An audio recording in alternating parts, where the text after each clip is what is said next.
Hi Taurus, this is Jav. Welcome pa sa ating channel. By the way Taurus, this is your first half of the month of September from September 1 to 15, 2025. Gamitin ang reading na ito bilang gabay lamang. Kung naka-resonate kayo, comment down. Tandaan, ito ay general reading po. Kunin niyo lang po kung anong naka-resonate sa iyo. This is for you Taurus.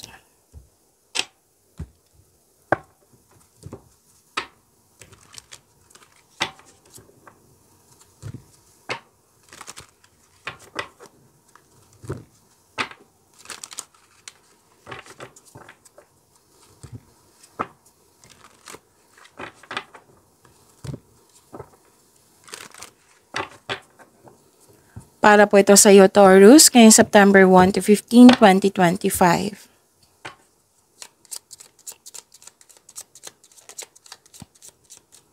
Maraming salamat po sa inyong patuloy na suporta.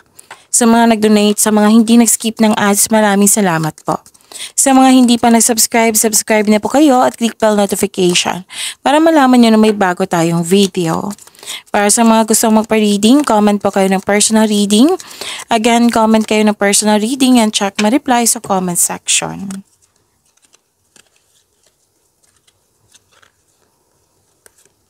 Okay.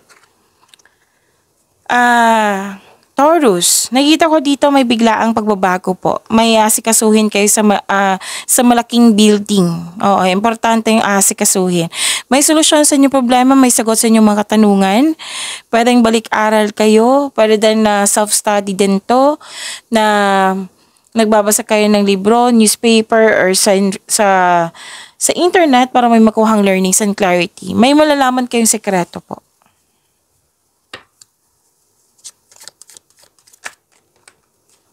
Andito po si Angel of Guidance.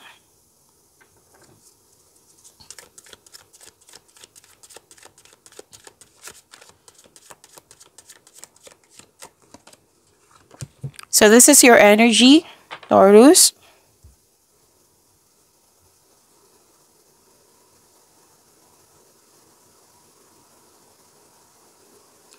Okay, kung may napansin kayo na repeating message, yan po yung pinupush ng cards nyo po. Like for example, nanood kayo sa inyong monthly gabay tarot reading, sa weekly gabay tarot reading, sa daily gabay tarot reading, at data 10 sa inyong first half of the month of September. At may napansin kayo na repeating message, yan po yung pinupush ng cards nyo na kailangan yung bigyan ng atensyon, solusyon at aksyon kung maaari po. So na yung energy ni Taurus. By the way, Taurus, kung may napansin kayo sa boses ko ngayon, may ubo po ako, so pasensya na po. And mag-focus kayo sa mensahe para may makuha kayong gabay, okay?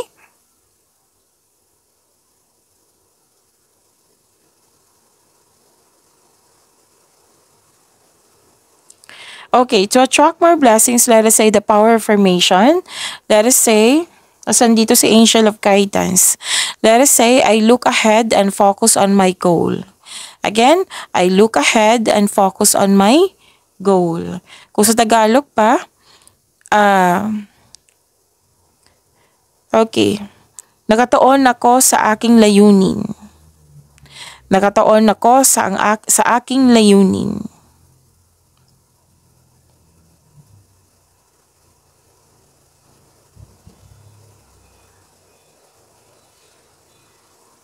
You're inspired in action. Nagkaroon ng momentum, nagkaroon ng focus, nagkaroon ng determination, nagkaroon ng direction, concentration din.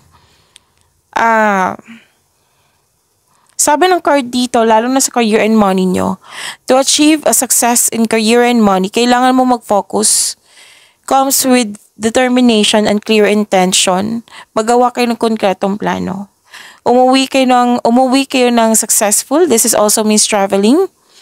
Or you are moving forward to the next level sa inyong buhay. Gamitin niyo po yung intuition niyo to guide you to the next phase of your life with confidence. So, mag-create kayo ng konkretong plano at makinig kayo sa inyong intuition to guide you towards the next action. At ang sabi ng card dito, you have success in the face of difficulty.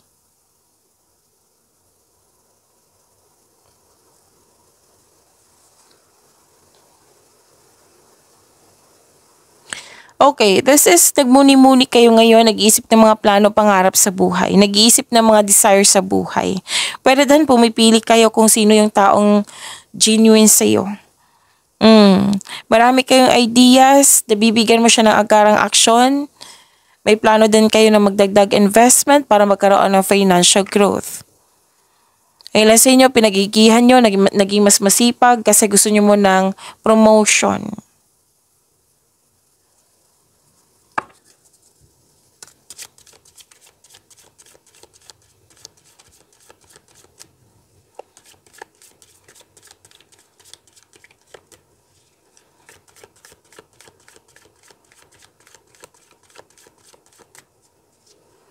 Career and money ni Taurus ngayong September 1 to 15, 2025.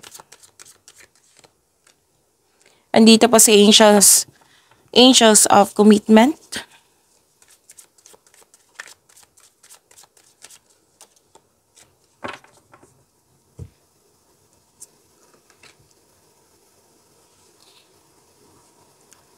Sa career and money niyo po. May nakita ko dito may namaong romance sa workplace mo or yung partner mo ay katrabaho mo po. So this card also means may makipag-business partner sa iyo or makipag-teamwork sa iyo. Sabi ng card, gusto mo yung career mo ngayon dahil nagbibigay ito ng financial stability sa iyong buhay at nagagawa mo yung passion mo at the same time.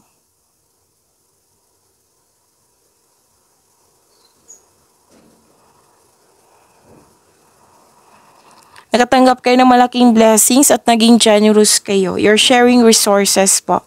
Makaka-receive ka ng malaking pera. Pwede din return investment po ito, Taurus. Ito ay parating na or dumating na, nagdudulot ito ng kasiyahan. So this is another card na nagsabi dito na may promotion. Alam niyo naman kung ano yung promotion, di ba? Pagtaas ng kita, pagtaas ng sweldos, allowance, maraming orders, or literal na pagtaas sa inyong posisyon. So this card asks you to consider helping someone at work.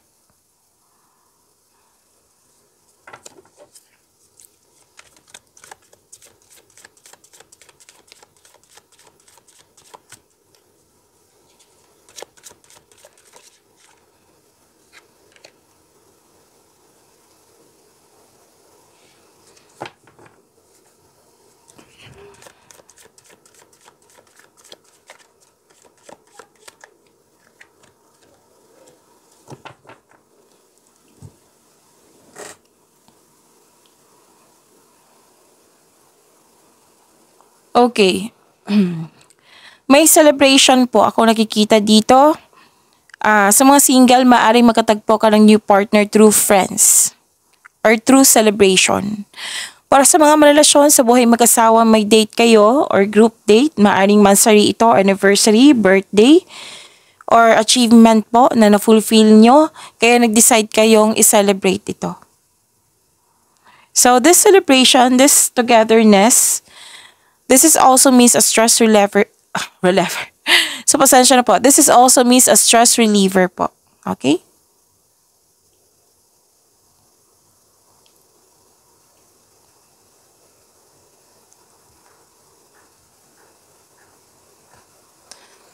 Okay, may ano dito eh. Yung sabi ko kanina sa inyo na may malalaman kayong sekreto. Dito po. At andito siya sa tarot cards nyo. Na single ka man may relasyon sa buhay mag-asawa, isa sa inyo may lihim or nagsisinungaling. So this card asks you, ito na yung oras na para maging tapat kayo at bukas at makipag-usap ng malinaw sa loob ng inyong relasyon. Para sa mga single,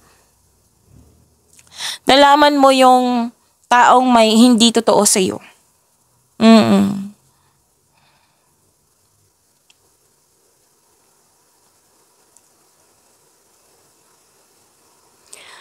Okay.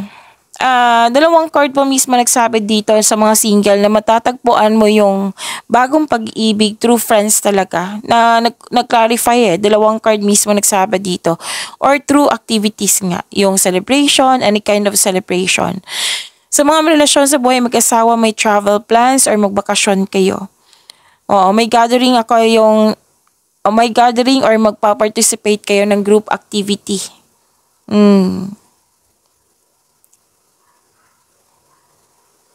So may sabi din dito na pinag-isipan nyo kung a-attend ka ba or hindi.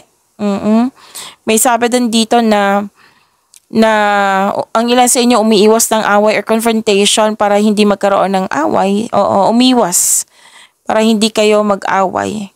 Kumbaga, nililimitahan mo sa yung sarili mo. So, this card asks you to try to release your fears of opening up to love.